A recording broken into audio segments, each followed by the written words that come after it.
The huge cake was set upon the banquet table, but alas, the best-laid plans of moose and men often go astray. Before I let slip where the king is, I will cut the cake. It appeared as though Bullwinkle would reach a parting of the ways.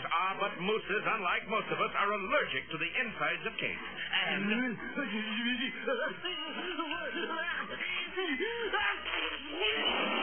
Look at your suit, Mr. Villain. Never mind the suit. You got whipped cream all over this diary in which I keep all my secrets.